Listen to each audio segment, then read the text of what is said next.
네, 오늘 오후 예배는 넉넉히 이기느니라 라는 제목으로 하나님 말씀 증거하겠습니다. 요한복음 8장에 보시면 간음하다가 현장에서 잡힌 여인이 전에 제가 한번 설교했던 것 같아요. 간음은 여자 혼자 할 수 없는데 남자는 어디로 갔는지 없고 여자만 잡혀왔습니다. 그래서 그 여인을 끌어앉혀 놓고 예수님께 묻는 거예요. 바리새인들이 이 여자를 모세의 율법에 따르면 돌로 때려 죽이라고 했는데 선생님은 어떻게 생각하십니까? 근데 거기서 이제 예수님이 용서해 주어라 그러면 모세의 율법을 깨트리는 게 되고 신성모독이죠. 또 돌로 때려 죽여라 그러면 이 피도 눈물도 없는 사람이 되거나 로마법에 따르면 재판도 하지 않고 사람을 죽이면 안 되거든요. 로마법을 어긴 사람이 돼서 고발당하게 되었습니다. 어떻게 대답해도 빠져나갈 수 없는 함정을 이 사람들이 그 여인을 통해서 예수님에게 쳐놓은 거죠. 그때 예수님이 듣고 계시다가 일어나셔서 뭐라고 하셨습니까? 너희 중에 죄 없는 자가 돌로 쳐라. 그렇게 말씀하세요. 그랬더니 오늘 여기 만약에 그런 사건이 있다 그러면 분위기가 어떻게 흘러갈까요? 제일 죄가 없을 것 같은 사람을 먼저 쳐다보지 않겠어요? 저를 쳐다보시든지 우리 교역자들이나 장로님이나 권사님들을 먼저 쳐다보셨겠죠. 근데 죄가 없어요? 죄가 있잖아요. 그리고 아무리 죄가 없다고 내가 스스로 생각을 할지라도 돌로 그거를 자기가 먼저 의롭다고 던지는 게 같이 막 분위기에 확 휩쓸려 가지고 던지면 모를까? 내가 죄가 없으니까 내가 먼저 던질게 라고 하기가 그게 쉽지 않죠. 왜냐하면 그 사건이 있은 다음에 사람들이 자기를 어떻게 보겠어요? 죄 없는 사람으로 볼 거 아닙니까? 그걸 이제 그 무게감을 견딜 수가 없잖아요. 그래서 나이 많은 사람부터 나이 적은 사람까지 한 사람 한 사람 모두 떠나가고 마지막에는 그 여인과 예수님만 남았더라 이렇게 나오죠, 말씀이. 이 긴 얘기를 지금 서론에서 드리는 이유는 이것 때문인데요. 예수님이 여인에게 뭐라고 물으시나요? 그때 너를 정죄하던 사람들이 어디 있느냐? 너를 정죄하는 사람이 없느냐? 이렇게 물으세요. 너를 고발하던 사람들은 어디 있느냐? 너를 정죄하던 자들이 없느냐? 그러니까 우리가 받은 구원은 이런 겁니다. 예수님이 계시고 예수님을 믿는 사람은 죄인인데 예수님하고 그 사람만 남고 고발하던 사람들은 없는 거예요. 정죄하던 사람들이 없어지는 거예요. 할렐루야.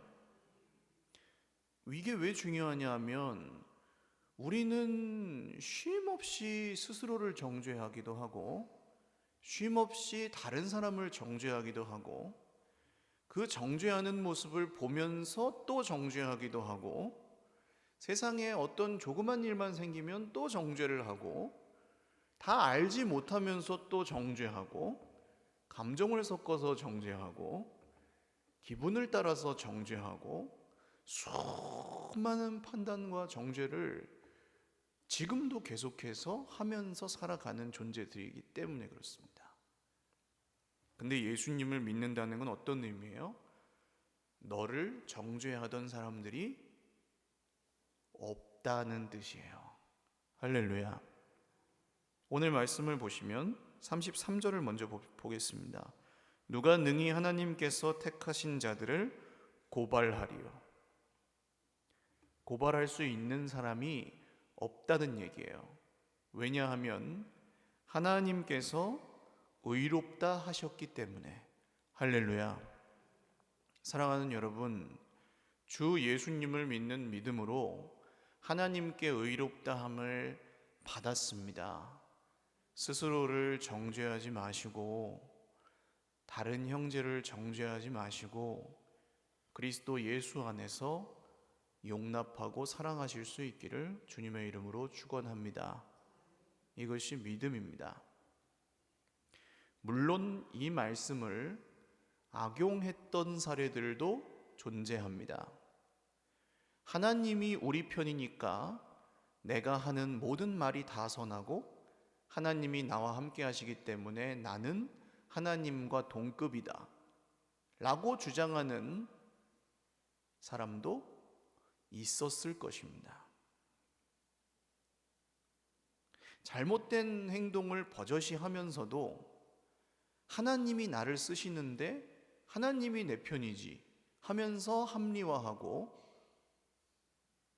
내가 분명히 잘못해서 사과할 일인데 하나님이 나를 세우셨으니까 나는 잘못을 해도 사과할 필요가 없다 라는 이런 식으로 아전인수를 하는 경우가 혹시 있을 수 있습니다.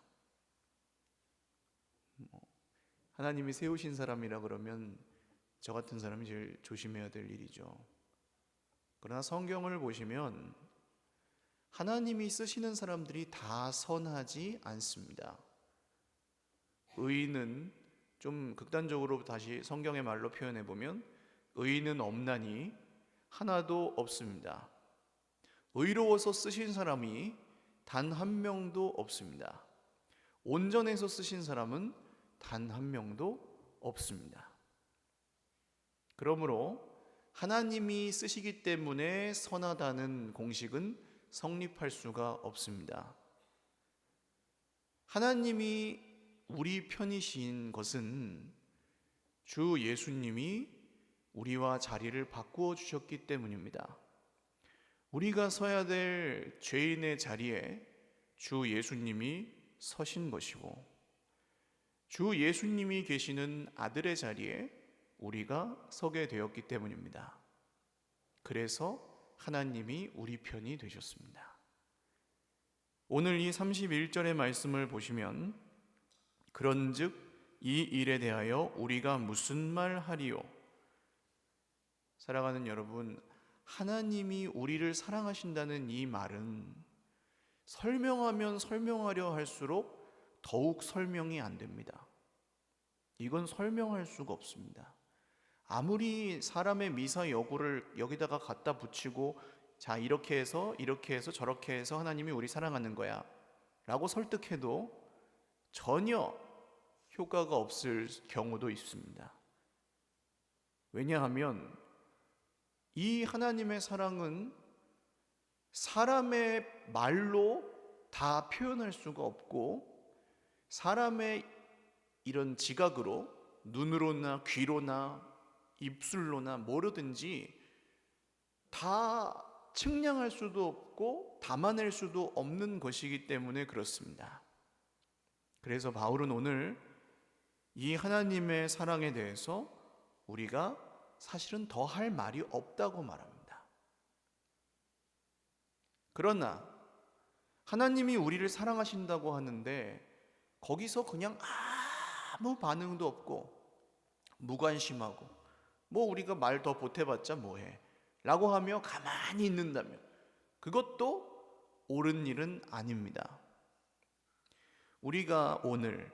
제가 오늘 이렇게 설교를 하고 있는 것도 마찬가지고, 여러분이 삶의 자리에서 주 예수 그리스도 안에서 우리에게 베푸신 하나님의 사랑에 대해서 표현하고 감사하고 찬양하시는 그 모든 것은 하나님께서 우리를 의롭다고 하셨기 때문에 우리가 그걸 할 수 있는 겁니다. 마찬가지로 그 사랑 앞에서 우리가 오늘 때로는 침묵하고 때로는 그 사랑에 다 알아채지 못하고 반응하지 못한다 할지라도 그때 누군가 우리를 정죄할 수 없는 이유는 하나님께서 우리를 의롭다고 하셨기 때문입니다. 할렐루야. 앞에서 막 이렇게 손을 들고 찬양하는 사람도 있고 저 뒤에서 이렇게 찬양하는 사람도 있습니다. 시끄럽게 방언으로, 시끄럽다는 표현에 죄송해요, 방언으로 큰 소리로 기도를 하는 분도 있고, 저는 그렇게 기도합니다. 보통 침묵하며 조용히 기도하는 사람도 있습니다. 누가 누구를 판단할 수 없습니다. 누가 옳다고 할 수도 없습니다. 뜨겁게 하는 사람이 더 사랑한다, 잠잠한 사람이 덜 사랑한다 라고 판단할 수 없습니다. 우리가 아는 것은 단 한 가지, 받은 사랑이 동일하다는 점입니다. 사랑하는 여러분, 차갑거나 뜨겁거나 우리가 받은 사랑은 예수님의 생명, 하나님의 아들의 생명을 우리가 하나님께 받은 줄로 믿으시기를 바랍니다. 받은 사랑이 똑같아요. 그러니까 누가 누구를 판단할 것이 없습니다. 오늘 우리가 우리 인생에, 아까 찬양도 그렇게 했었잖아요. 이루어진 것이 없다고 여기실 수도 있습니다. 내 인생에 왜 이렇게 실패만 있나? 내 인생에 왜 이렇게 힘든 일만 있나? 나는 왜 이렇게 계속 아파야 되나? 나는 왜 이렇게 힘들게만 살아야 되나? 그래가지고 너무 무겁고 눈물 나고 지치고 피곤하시고 그러실 수 있습니다. 그때 우리는 이 구절로 돌아가야 합니다. 32절 같이 한번 읽어보겠습니다. 시작. 자기 아들을 아끼지 아니하시고 우리 모든 사람을 위하여 내주신 이가 어찌 그 아들과 함께 모든 것을 우리에게 주시지 아니하겠느냐. 아멘. 예수님의 십자가로 돌아가셔야 됩니다. 아들을 주신 하나님이 우리를 이런 고난과 눈물 속에 그냥 내버려 두지 않으신다는 얘기입니다. 예수님의 십자가 죽음과 부활은 하나님 아버지께서 우리를 얼마나 사랑하시는지가 현실로 드러난 사건입니다.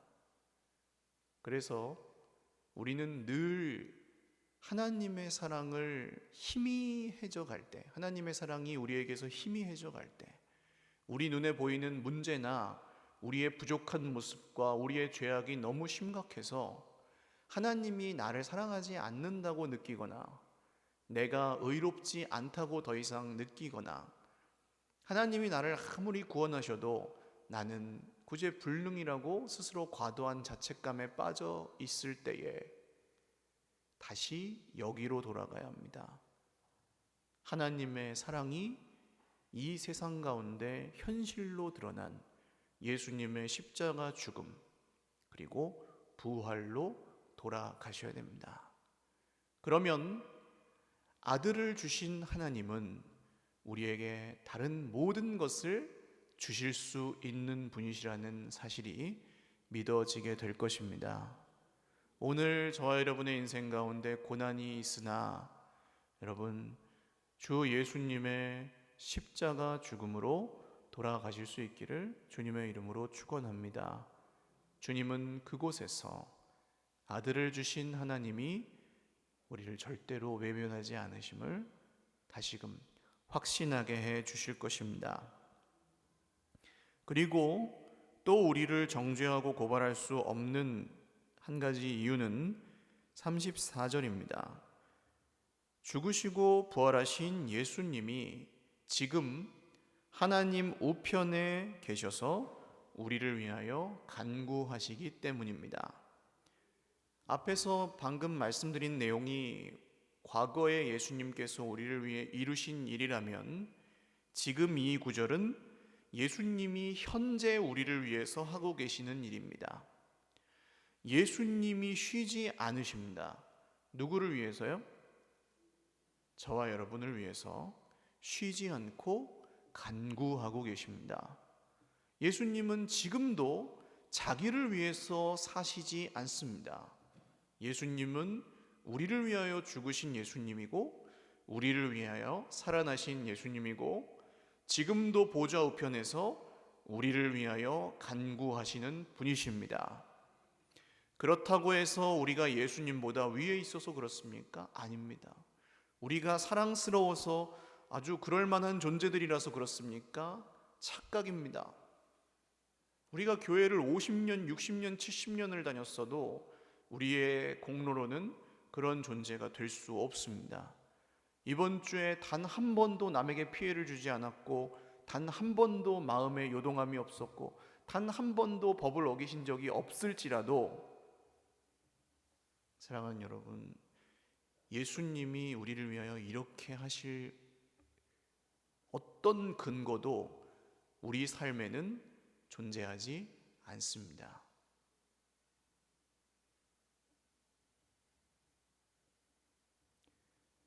오늘 여기 우리가 숨쉬고 하나님을 예배하고 세상 사람들은 거들떠보지도 않는 이 몇 줄의 글에서 하나님의 음성을 들을 수 있는 것은 오직 하나님의 은혜인 줄 믿으시기를 바랍니다.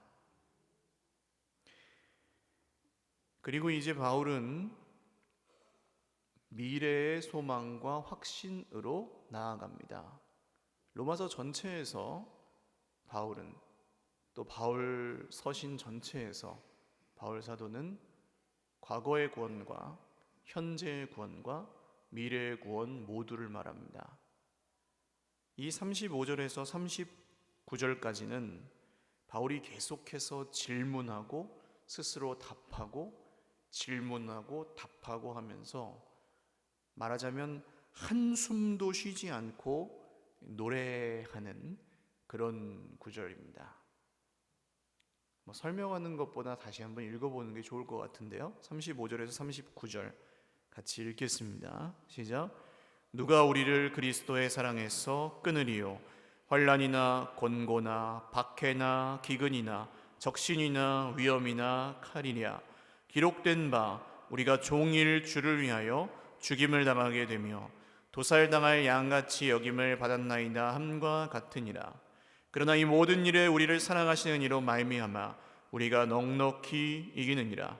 내가 확신하노니 사망이나 생명이나 천사들이나 권세자들이나 현재일이나 장래일이나 능력이나 높음이나 깊음이나 다른 어떤 피조물이라도 우리를 우리 주 그리스도 예수 안에 있는 하나님의 사랑에서 끊을 수 없으리라. 아멘. 주석들을 보면 이 부분에 별 말들을 학자들이 못 붙입니다. 길게 설명하지 않습니다. 이 자체로 여러분 이 말씀을 읽으실 때 여러분의 고난이 아무리 심해도 여러분이 당하고 있는 억울한 일이 아무리 깊어도 이 말씀을 읽으실 때 회복되실 수 있기를 주님의 이름으로 축원합니다. 아까 예수님이 우리랑 자리를 바꿔주셨다 그랬습니다. 예수님이 우리랑 정말 자리를 바꿔주신 것이라면 오늘 말씀에 도살당할 양같이 여김을 받았다는 것은 누가 당하신 일입니까? 원래 예수님이 당하신 일입니다. 로마 그 옛날 빌라도 본디오 빌라도나 로마 당국자들이나 유대교 지도자들은 예수님을 죽이는데 아무 거리낌이 없었습니다. 그거 대단한 일이 아니었습니다. 그러니까 예수님의 죽음은 그렇게 막 어떤 굉장한 비중이 있는 그런 사건이 그 사람들에게는 아니었습니다. 우리는 오늘 세상에서 그런 취급을 당할 수 있습니다.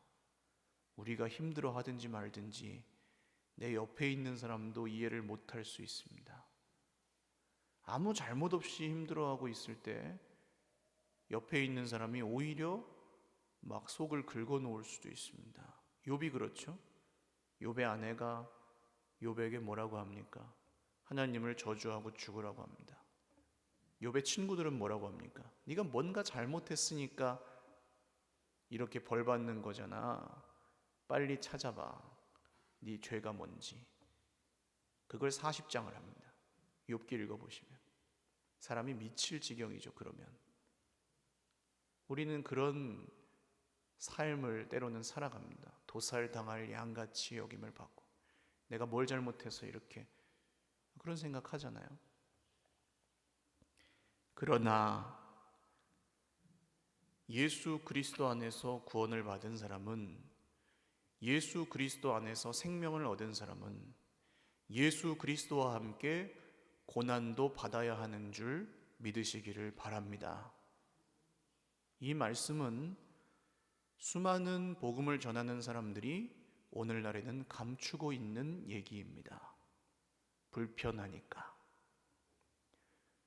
우리가 주 예수님과 함께 살아났다면 주 예수님과 함께 죽는 것이 먼저입니다. 우리가 주 예수님의 이름으로 진짜 구원을 받았다면 우리가 주 예수님의 이름으로 고난을 받는 것은 당연한 일입니다. 고난이 하나님의 뜻이라고 할 때 하나님을 가해자로 생각하고 오해하게 되는 경우가 있습니다. 그런 게 아닙니다. 왜냐하면 아들을 그렇게 죽여가면서 우리에게 고통을 주는 그런 아버지가 어디에 있겠습니까?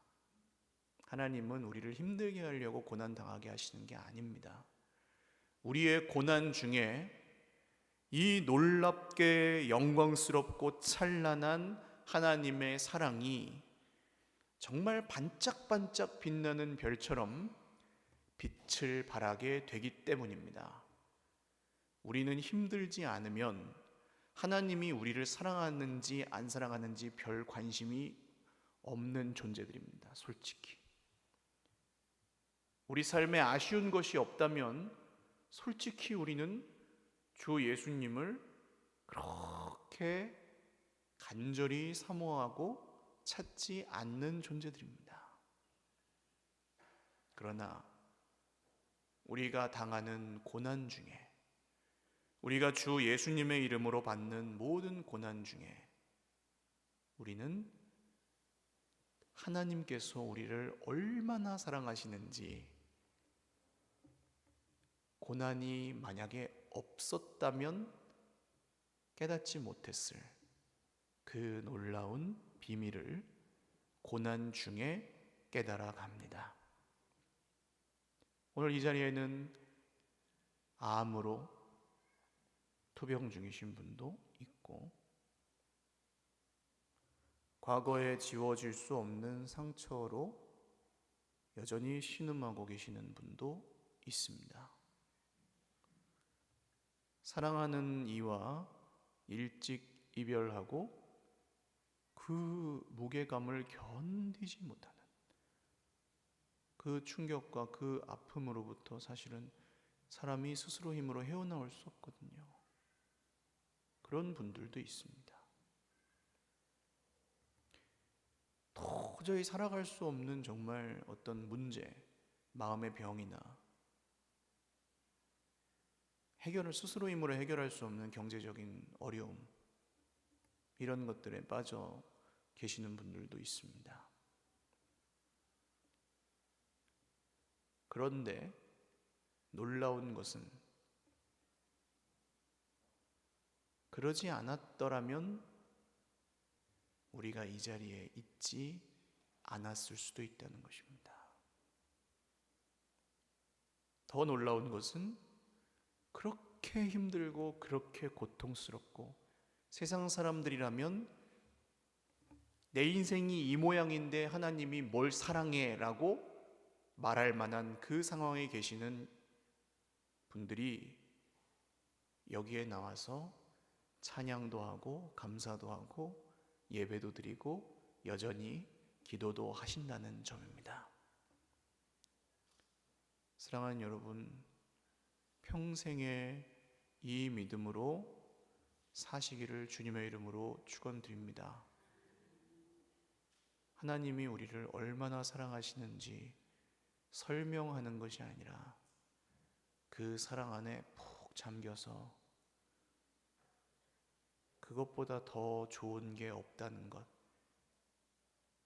말로 표현할 수 없을 정도로 행복하다는 것 잊지 않으시고 고난 중에도 잘 버티고 견디고 넉넉히 이기는 그리스도의 승리가 저와 여러분의 인생 가운데 영원히 함께 있으시기를 주님의 이름으로 축원드립니다. 기도하겠습니다.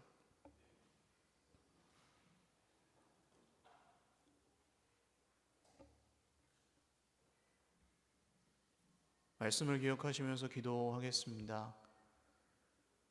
우리는 세상에서 환난을 당하고 때로는 먹을 것이 없고 때로는 돈이 없어 부끄러움을 당하고 때로는 몸에 우리의 힘으로 나을 수 없는 질병이 있기도 하고 수많은 약점과 수많은 죄와 수많은 부족함과 씨름하며 살아갑니다. 가만히 놔둬도 힘든데 가까이 있는 사람들이 힘들게 하기도 하고 세상이 우리를 가만히 놔두지 않을 때도 많습니다.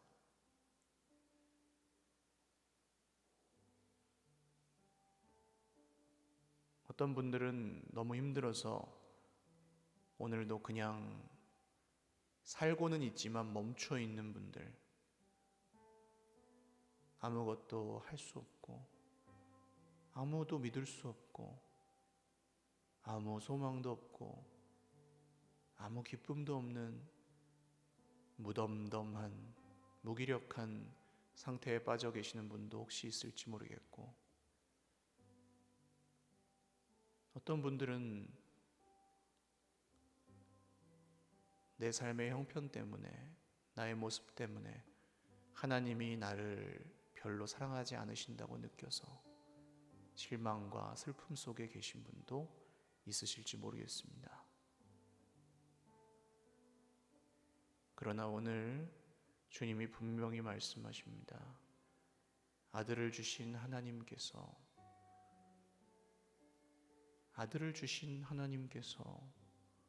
어찌하여 그 모든 것을 우리에게 은혜로 주지 않으시겠냐고.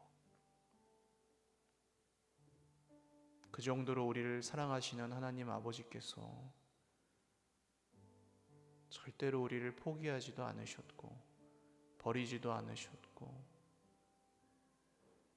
절대로 우리를 그냥 내버려 두지 않으신다는 것, 오늘 이 말씀을 따라 믿으시고 내 인생 가운데 있는 고난과 문제와 나를 힘들게 하는 사람과 자기 자신을 향하여 선포하실 수 있기를 바랍니다. 하나님이 나를 사랑하신다고. 누구도 그 사랑을 끊을 수 없고 무엇도 그 사랑을 끊을 수가 없고 누구도 그래서 우리를 고발할 수 없고 누구도 우리를 더 이상 정죄할 수 없고, 그러나 우리가 우리를 위하여 사는 것이 아니라 우리가 주를 위하여 때로는 고난을 당하고 때로는 아픔을 겪지만 그래도 이 자리에서 예배하며 견디고 이기고 버티겠다고 우리 결단하는 마음으로 같이 기도하겠습니다. 하나님 아버지, 다 표현할 수 없는 주님의 그 사랑을 용서받은 죄인이 입술로 증거하며 한마디 한마디가 사실 얼마나 무겁고 한편으로는 얼마나 기쁜지 오늘 주님께 감사할 뿐입니다. 저는 이런 말씀을 전할 수 있는 자격이 없고 저는 이런 영적인 원리를 깨달아 알 수 있는 지혜가 없고, 저는 오늘도 만물의 찌꺼기 같이 도살당할 양같이 여김을 받으며 아무것도 아닌 존재로 여기에 살아있을 뿐이지만, 아들의 생명을 우리에게 주신 하나님께서 우리에게 은혜를 베푸사 다시 이곳 주님의 피로 값주고 사신 몸된 교회 안에 있게 하셨고, 함께 예배하고 기도하는 이 자리에서 우리가 견디고 버티고 인내할 수 있도록 지금까지 인도해 주셨습니다.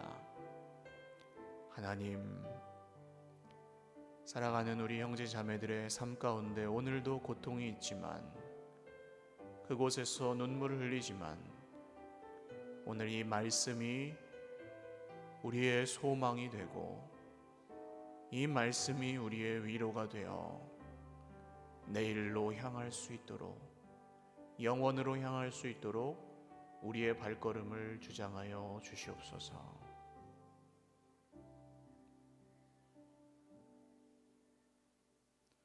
존귀하신 주님, 감사합니다. 말씀하시는 하나님이 아들 예수님을 십자가에서 죽이신 그곳에